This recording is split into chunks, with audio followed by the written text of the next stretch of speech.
Hello and welcome to another video. So as the title suggests, today we're going to be looking at a couple of different wild edible plants that you may find in the summer months in the UK from the eyes of an absolute beginner.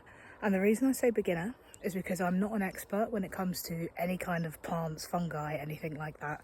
So I'm just going to take a little walk and I'm going to show you some of the wild edibles that I know as a beginner, the ones that are easy to spot and the ones that I think you'll be able to spot as well. And what a good place to start than right here. So I'm sure you all know what apples look like. We've got these sort of nice deep green long leaves, grey sort of gnarled bark. They're usually covered in some sort of moss or lichen. These aren't quite ready yet, but we have apples.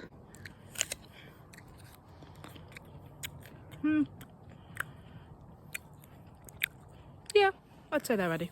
So apples are fantastic because if you can find a variety that is not a pure crab apple, because crab apples are very, very bitter.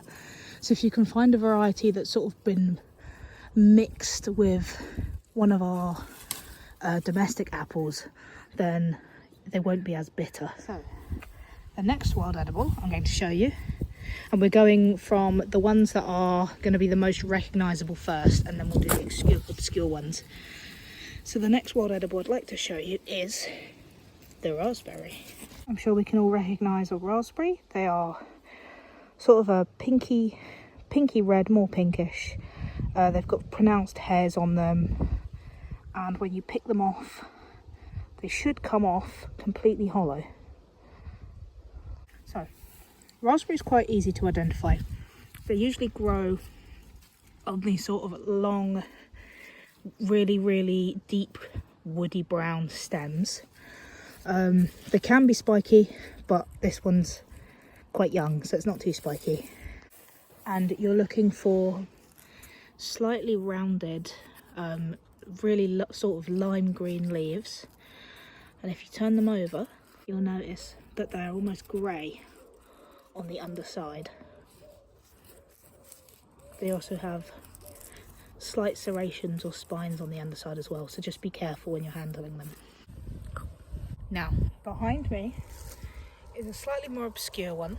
This is a Rowantree, and these berries are a bit early. I wouldn't usually expect to see these until probably about September time.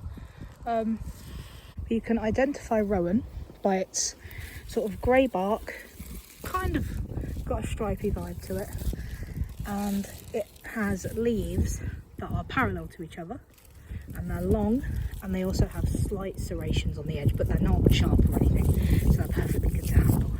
Now, Rowan trees produce these berries that are absolutely bright scarlet red, and you can eat these, but you have to cook them first, otherwise they are mildly toxic. Also, you have to excuse the wind, it's a bit of a windy day. But so Rowanberries, I would probably pick these, I'd probably put these in like a preserve or a jam or something like that, a pie. I wouldn't just pick and eat these, because like I said, they are mildly toxic unless they are cooked.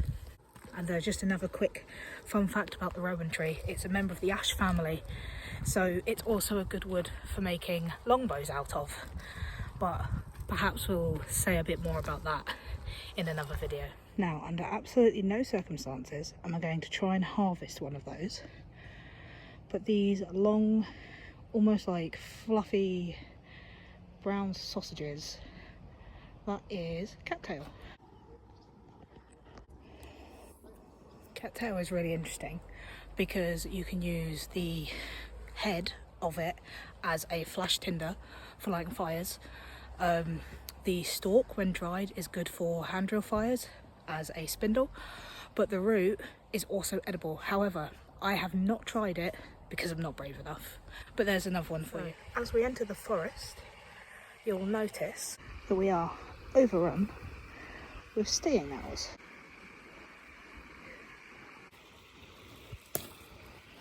So stinging nettles are really easy to identify.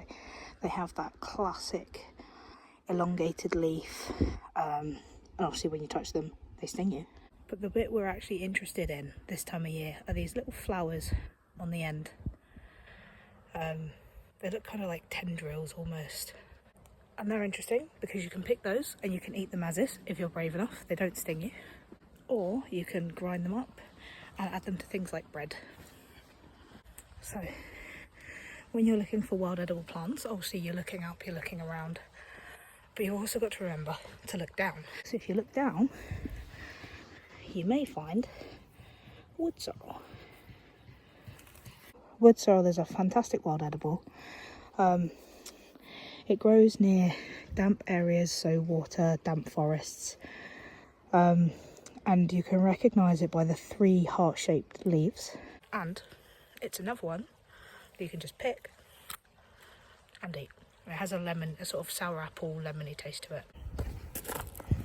So, you may or may not be surprised to know, again, excuse the wind, you may or may not be surprised to know that wild edible plants are not always found in exclusively wild places.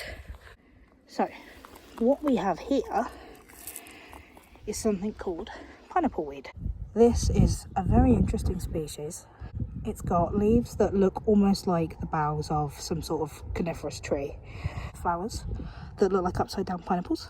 And if you take a flower and crush it between your fingers, it actually smells like pineapple as well. So these are very interesting because these little weeds will grow in areas of ground that has been disturbed. So you'll find them in car parks, you'll find them along pathways, generally any area that's had some sort of human interference. Well, how was that for a little beginner's guide to a couple of wild edibles that you'll find in the UK that are easy to spot, not too difficult to, you're not going to confuse those really with anything super poisonous unless you try. Once again, I'm not an expert.